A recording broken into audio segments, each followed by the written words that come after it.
Hello friends, मैं अक्षय गुप्ता आप सभी का अपने यूट्यूब चैनल में स्वागत करता हूं। जैसा कि अभी तक हमने अपनी लास्ट वीडियो में 1909 का मार्ले मिंटो सुधार कवर किया था। यह कहा जाए भारतीय परिषद अधिनियम भी उसे कहा जाता है, तो उसे हमने ट्रिक के माध्यम से भी कवर किया था। आज हम कवर करेंगे भारत शासन अधिनियम 1919 को, या मॉन्टेग्यू चेम्सफोर्ड सुधार। इसे मॉन्टेग्यू चेम्सफोर्ड सुधार भी कहा जाता है। जैसा कि 1909 के मार्ले मिंटो सुधार में मार्ले एक राज्य सचिव थे तथा मिंटो वायसराय थे भारत के। वैसे ही इस मॉन्टेग्यू चेम्सफोर्ड सुधार में मॉन्टेग्यू भारत के राज्य सचिव तथा चेम्सफोर्ड भारत के वायसराय हैं। तो इसे समझने के लिए सबसे पहले हमें समझना होगा कि इसे मॉन्टेग्यू चेम्सफोर्ड सुधार क्यों कहा जाता है। तो अभी टाइम था भारत में प्रथम विश्व युद्ध का। इस टाइम भारत में अंग्रेजी नीति से व्यापक असंतोष, अर्थात भारतीय अंग्रेजों से ज़्यादा असंतुष्ट थे। और इसी टाइम 1947 में आगे चल के अपन को स्वतंत्रता मिल गई। तो भारत में अंग्रेजी नीति से व्यापक असंतोष था। प्रथम विश्व युद्ध में भारतीय सहयोग की अधिक आवश्यकता। अंग्रेजों की संख्या बहुत कम थी, तो उन्हें जो प्रथम विश्व युद्ध था उसमें भारतीयों की सहायता लेनी पड़ी। तो उसी आवश्यकता को पूर्ण करने के लिए, सहयोग की अधिक आवश्यकता के लिए। तो और अगला है होम रूल आंदोलन में राष्ट्रीय चेतना को प्रोत्साहन आदि के कारण। इन्हीं कारणों से जो ब्रिटिश प्रशासन है वो भारतीयों को सहयोग करके अपनी ओर आकर्षित करना चाहता था, अपने पक्ष में करना चाहता था। इसलिए उन्होंने 20 अगस्त 1917 को जो भारत सचिव हैं, या भारत के राज्य सचिव कहा जाए, मॉन्टेग्यू को, तो उन्होंने मॉन्टेग्यू के द्वारा ब्रिटिश सरकार द्वारा लागू किए जाने वाले प्रस्तावित सुधारों की घोषणा की गई। तो जो 20 अगस्त 1917 की डेट है, ये इम्पोर्टेंट डेट है, इसे याद रखना। इस दिन क्या हुआ? इस दिन भारत सचिव जो मॉन्टेग्यू है, भारत सचिव मॉन्टेग्यू ने ब्रिटिश सरकार द्वारा लागू किए जाने वाले कुछ सुधारों की घोषणा की। तो सुधार कौन कौन थे? तो इन सुधारों में मुख्यतः 4 बातों का उल्लेख था। तो वो 4 बातें थी। पहली थी, ब्रिटिश शासन का लक्ष्य भारत में स्वशासन को विकसित करना था।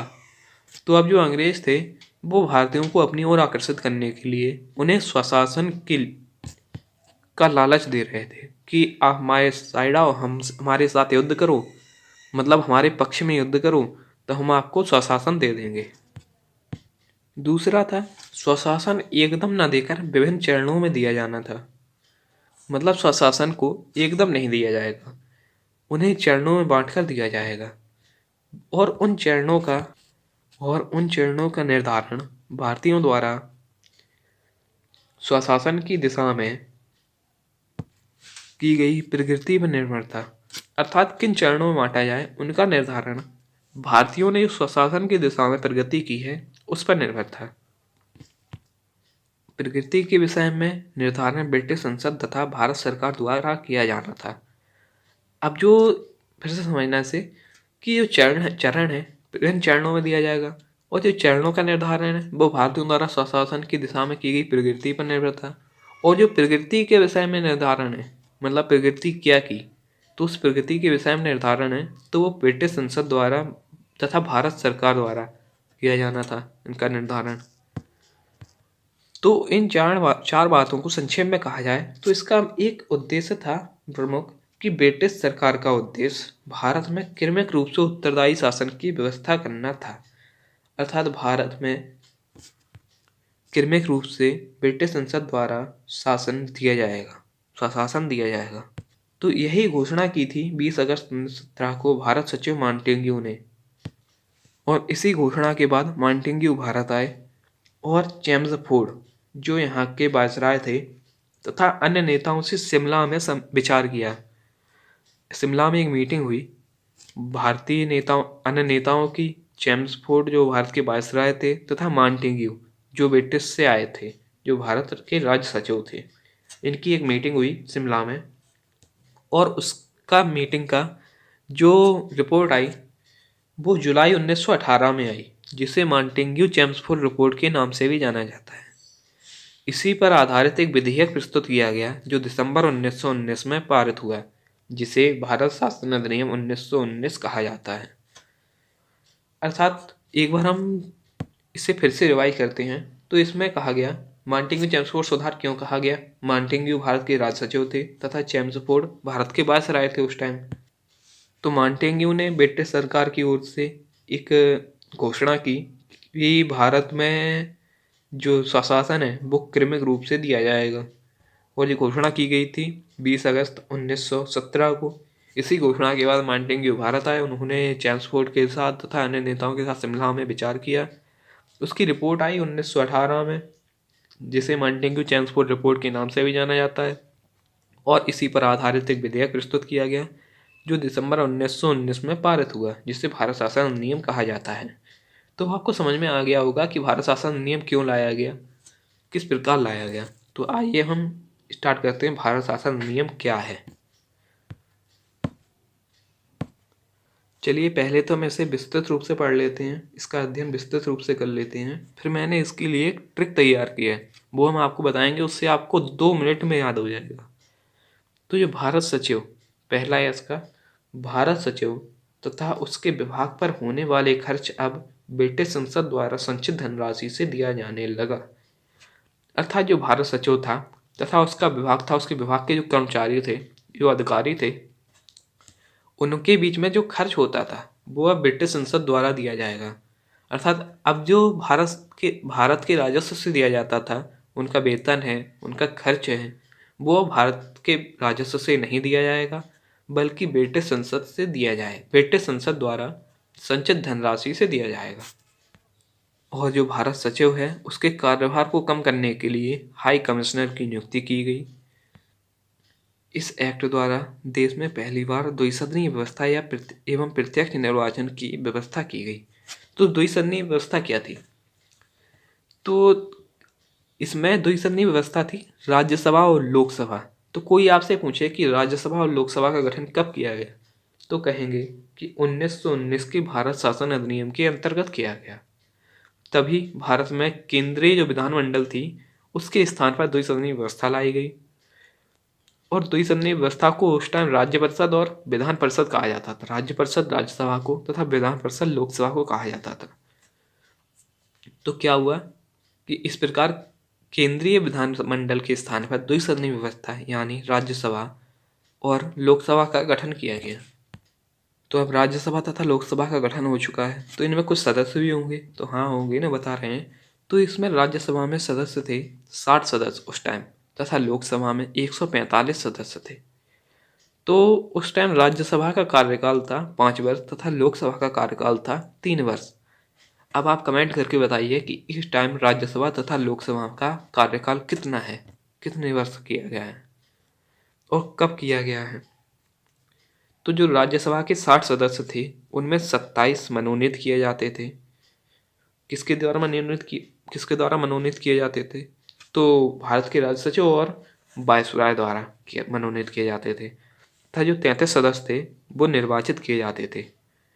और इसमें पहली बार प्रत्यक्ष निर्वाचन लाया गया, प्रत्यक्ष निर्वाचन व्यवस्था लाई गई।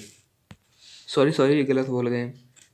प्रत्यक्ष निर्वाचन व्यवस्था तो 1909 के मार्ले मिंटो सुधार में ही आ गई थी, लेकिन राज्यसभा और लोकसभा में निर्वाचन व्यवस्था भारत शासन नियम 1919 के अंतर्गत ही आई, क्योंकि तभी वो बनी है तो आएंगी ही। तो 33 निर्वाचित किए जाते थे, इनका कार्यकाल 5 वर्ष था। ऐसे ही लोकसभा में 145 सदस्य थे, इनमें 41 मनोनीत किए जाते थे तथा 104 निर्वाचित किए जाते थे। इनका कार्यकाल था 3 वर्ष। अब इनकी शक्तियों की बात करते हैं तो राज्यसभा और लोकसभा की शक्तियों में थोड़ा सा अंतर था। क्या अंतर था? वित्त संबंधी मामलों को छोड़कर अन्य सभी मामलों में दोनों सदनों की बराबर शक्तियां प्राप्त थी। दोनों सदनों को वित्त संबंधी मामलों को छोड़कर बराबर शक्तियां प्रदान थी। अब वित्त संबंधी मामलों में किसे शक्तियां कम थी और किसे शक्तियां अधिक थी, तो उसे भी समझते हैं। तो इसमें कहा गया कि वित्त विधेयक पारित करने के लिए, जो वित्त संबंधी एक्ट है उसे पारित करने के लिए राज्य परिषद अर्थात राज्यसभा के मत की आवश्यकता नहीं थी। अर्थात जो वित्त विधेयक है वो केवल लोकसभा पारित कर सकता है, बिना राज्यसभा के मत के, बिना राज्यसभा के अनुमति के। तो यही राज्यसभा तथा लोकसभा की शक्तियों में अंतर था। इस एक्ट के तहत कहा गया कि मत देने का अधिकार संपत्ति संबंधी योग्यता पर आधारित था। महिलाओं को भी मताधिकार दिया गया, अर्थात जो मत देने का अधिकार है, कौन कौन मत दे सकता है, उसे संपत्ति संबंधी योग्यता पर आधारित किया गया था। अमीर वर्ग मत दे सकता है और गरीब वर्ग नहीं दे सकता है। इसमें महिलाओं को भी मताधिकार दिया गया, अर्थात महिलाएं भी मत दे सकती हैं। तथा इस एक्ट में सांप्रदायिक आधार पर सिखों, भारतीय ईसाइयों, आंग्ल भारतीयों और यूरोपियों के लिए भी प्रत्यक्ष निर्वाचन के सिद्धांत को विस्तारित कर दिया गया। अर्थात मैंने आपको पिछली बार बताया था, लास्ट वीडियो में बताया था, पार्लियामेंट सुधार की वीडियो में, कि सांप्रदायिक आधार पर निर्वाचन क्या होता है। तो तब कहा गया था कि केवल मुस्लिमों के लिए सांप्रदायिक आधार पर निर्वाचन है, तथा लेकिन अब इस एक्ट के माध्यम से सिखों, भारतीय ईसाइयों, आंग्ल भारतीयों और यूरोपियों के लिए भी प्रत्यक्ष निर्वाचन के सिद्धांत को विस्तारित किया गया सांप्रदायिक आधार पर। वायसराय की कार्यकारिणी के 6 सदस्यों में से 3 सदस्यों का भारतीय होना आवश्यक था। 3 से कम नहीं हो सकते हैं, 3 तो होना ही है, मैक्सिमम 3 हो सकते हैं, सॉरी मिनिमम 3 हो सकते हैं, 3 से ज़्यादा भी हो सकते हैं। वायसराय की कार्यकारिणी की में जो 6 सदस्य हैं उनमें 3 होना चाहिए, 3 सदस्यों को भारतीय होना आवश्यक था। अब आया है सबसे इम्पोर्टेंट प्रावधान इस एक्ट का। तो वो क्या था कि इसमें लोक सेवा आयोग का गठन किया गया 1926 ईस्वी में सिविल सेवकों की भर्ती के लिए। केंद्रीय लोक सेवा आयोग, उस टाइम इसे 1926 में केंद्रीय लोक सेवा आयोग कहा गया था।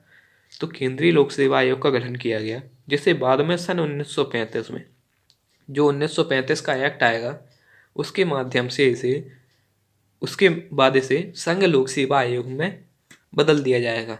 तो अभी जो केंद्रीय लोक सेवा आयोग है, CPSC, central public service commission, इसे 1935 के एक्ट के तहत संघ लोक सेवा आयोग यानी यूनियन पब्लिक सर्विस कमीशन में बदल दिया जाएगा। तो अगर कोई आपसे क्वेश्चन आए कि UPSC का गठन लोक सेवा आयोग का गठन कब किया गया, तो आप कहेंगे 1926 में। लेकिन कहा जाए कि उसे संघ लोक सेवा आयोग कब बनाया गया, तो कहेंगे 1935 में, क्योंकि उससे पहले उसे केंद्रीय लोक सेवा आयोग कहा जाता था। इस एक्ट के तहत पहली बार केंद्रीय बजट को राज्यों के बजट से अलग कर दिया गया और राज्य विधानसभाओं को अपना बजट स्वयं बनाने के लिए अधिकृत किया गया। तथा सन 1921 में रेल बजट को भी अलग कर दिया गया।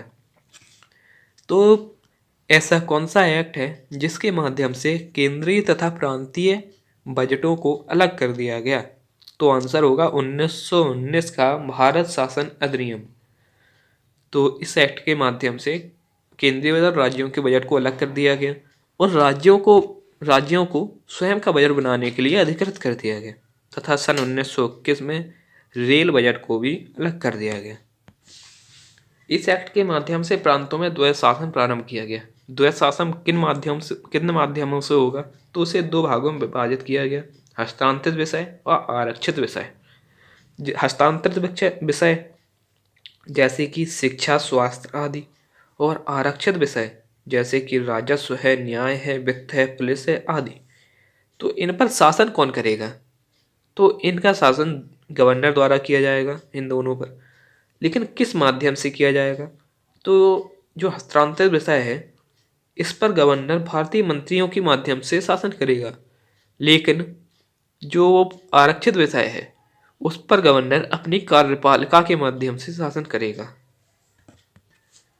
और जो गवर्नर है हस्तांतरित विषय पर भारतीय मंत्रियों की सहायता से गवर्नर शासन करेगा। तो वो विधान परिषद के प्रति उत्तरदायी होंगे। भारतीय मंत्री जो हैं वो विधान परिषद के प्रति उत्तरदायी होंगे, लेकिन जो गवर्नर की कार्यपालिका है वो विधान परिषद के प्रति उत्तरदायी नहीं होगी। आइए हम इस एक्ट का दोबारा से रिवीजन करते हैं, वो भी ट्रिक के माध्यम से। तो ट्रिक क्या है? ट्रिक है वो है हाय माँ। तो इस एक्ट की जो ट्रिक है वो है हाय माँ, उन 2 महिलाओं से उत्तर देना सीख लो। तो इसके माध्यम से हम इसका रिवीजन करते हैं। तो सबसे पहले है हाई। हाई के मतलब है हाई कमिश्नर की नियुक्ति। हाई कमिश्नर की नियुक्ति की गई। हाई कमिश्नर की नियुक्ति क्यों की गई थी? तो भारतीय सचिव की सहायता के लिए की गई थी।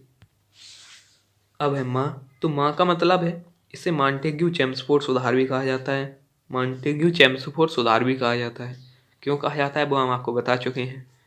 उनसे है 1919, 1919 का एक्ट है ये। दो से अर्थ है केंद्र में द्विसदनीय व्यवस्था। केंद्र में द्विसदनीय, सॉरी सॉरी सॉरी गलत लिख गए, द्विसदनीय व्यवस्था। और दो से हमारा एक और मतलब निकलता है, एक और अर्थ निकलता है, वो है द्वैध शासन। द्वैध शासन कहाँ लाया गया? प्रांतों में लाया गया। किसके माध्यम से लाया गया? हस्तांतरित विषय और आरक्षित विषय के माध्यम से लाया गया। उन पर शासन कौन करता है? गवर्नर करता है। किसके माध्यम से करता है? तो हस्तांतरित विषय पर भारतीय मंत्रियों के माध्यम से, तथा आरक्षित विषय पर गवर्नर की अपनी कार्यपालिका के माध्यम से करता है। महिलाओं अर्थात महिलाओं को भी, महिलाओं से संबंध है, महिलाओं को भी मताधिकार दिया गया। मताधिकार दिया गया महिलाओं को भी। उत्तर से है उत्तरदायी शासन की व्यवस्था। उत्तरदायी शासन की व्यवस्था की गई। तो भारत में सबसे पहले उत्तरदायी शासन की व्यवस्था कब की गई? 1919 के मॉन्टेग्यू चेम्सफोर्ड सुधार के माध्यम से। और सिख से मतलब है हमारा सिखों, सिखों के लिए भी, सिखों के लिए भी सांप्रदायिक निर्वाचन की व्यवस्था की गई। और लो से हमारा अर्थ है लोक सेवा आयोग का गठन किया गया। लोक सेवा आयोग का गठन किया गया। तो भारत में सबसे पहले लोक सेवा आयोग का गठन कब किया गया? 1926 में। तब से क्या कहा जाता था? CBSE अर्थात केंद्रीय लोक सेवा आयोग। उसे संघ लोक सेवा आयोग कब बनाया गया? तो 1935 में। तो इसी के साथ अब हमारी वीडियो समाप्त होती है। आगे हम पढ़ेंगे साइमन आयोग आया इसके बाद सन 1927 में सर जॉन साइमन के नेतृत्व में। उसके बाद सांप्रदायिक अवार्ड योजना आई और उसी में पूना पैक्ट किया गया। महात्मा गांधी द्वारा पूना पैक्ट हुआ अर्थात पूना समझौता किया गया। तथा उसी के साथ हम कवर करेंगे भारत शासन अधिनियम 1935 को, जो कि बहुत ही इम्पोर्टेंट है हमारे भारतीय संविधान को समझने के लिए, तथा उसकी कई कई प्रावधानों को भारतीय संविधान में जोड़ा गया है। इसी के साथ हमारी वीडियो समाप्त होती है।